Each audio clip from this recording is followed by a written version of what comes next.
యూనివర్సిటీలలో పనిచేస్తున్న contract assistant ప్రొఫెసర్లను regular చేయాలని ఓయూలో contract assistant professors ఆందోళన చేపట్టారు. తమ న్యాయమైన డిమాండ్లను నెరవేర్చాలని డిమాండ్ చేశారు. కాంట్రాక్ట్ అసిస్టెంట్ ప్రొఫెసర్లకు డిఏ, హెచ్ఆర్ఏ 3% ఇంక్రిమెంట్స్తో కూడిన స్కేల్ను అమలు చేయాలన్నారు. తమ డిమాండ్లపై మంత్రులను కలిసినా ఎటువంటి ప్రయోజనం లేకుండా పోయిందన్నారు. ఈ నెల 19వ తేదీ నుంచి నిరవధిక సమ్మె నిర్వహిస్తున్నట్టు తెలిపారు.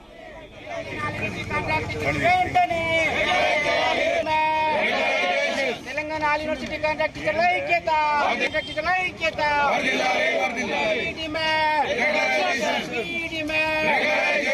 వెంటనే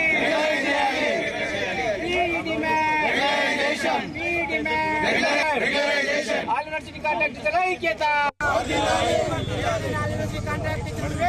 తెలంగాణ రాష్ట్ర వ్యాప్తంగా ఉన్న 12 యూనివర్సిటీల్లోని కాంట్రాక్ట్ అసిస్టెంట్ ప్రొఫెసర్లు తమందరికీ basic DA, HRA 3% annual increment తో కూడుకున్నటువంటి ఉద్యోగ భద్రత కల్పించాలని ప్రభుత్వంతో చాలా రోజులుగా విజ్ఞప్తులు చేశాము. ఆఫీసర్లను కలిశాము, మంత్రులను కలిశాము. అసెంబ్లీలో కూడా ప్రస్తావన వచ్చినప్పటికీ కూడా ప్రభుత్వం నిమ్మకు నీరెత్తినట్లు ఎలాంటి పట్టించుకోకుండా జీవో నంబర్ను రిక్రూట్మెంట్ కొరకు ఏకపక్షంగా జీవో జారీ చేసింది. అయితే గత 4 రోజులుగా మొత్తం తెలంగాణ వ్యాప్తంగా 12 యూనివర్సిటీలోని కాంట్రాక్ట్ అసిస్టెంట్ ప్రొఫెసర్లు తరగతులు బహిష్కరిస్తున్నారు. హైయర్ ఎడ్యుకేషన్ ముట్టడి చేశారు, పోలీసులు అరెస్ట్ చేశారు. ఇప్పటికి కూడా ప్రభుత్వంలో చలనం లేదు. కాబట్టి ఈ రోజు తెలంగాణ 12 యూనివర్సిటీల కాంట్రాక్ట్ అసిస్టెంట్ ప్రొఫెసర్ల జేఏసీ కార్యాచరణ కమిటీ మీటింగ్ ఏర్పాటు చేసుకుని సమావేశంలో ఏకగ్రీవంగా నిర్ణయం తీసుకున్నాం. ఏంటంటే మేము మా ఉద్యమాన్ని ఉధృతం చేస్తాం.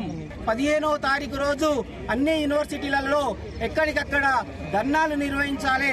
ఈ ధర్నాల్లో అన్ని రాజకీయ పార్టీలను, విద్యార్థులను మరియు అందరినీ కూడా పిలిచి భాగస్వామ్యం చేసి ఉద్యమాన్ని ఉధృతం చేయాలని చెప్పేసి మేము నిర్ణయించడం జరిగింది.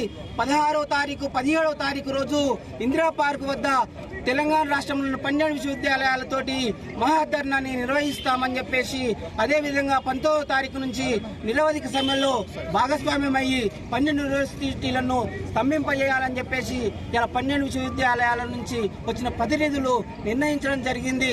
కాబట్టి ప్రభుత్వం ఇప్పటికైనా కళ్ళు తెరిచి ఈ రాష్ట్రంలోని 12 విశ్వవిద్యాలయాలను కాంట్రాక్ట్ చేయడానికి ఇమీడియట్ గా చర్చలకు పిలిపించి ప్రాసెస్ స్టార్ట్ చేయాలని చెప్పేసి మేము ప్రభుత్వానికి మరొకసారి డిమాండ్ చేస్తున్నాము. తెలంగాణ రాష్ట్ర వ్యాప్తంగా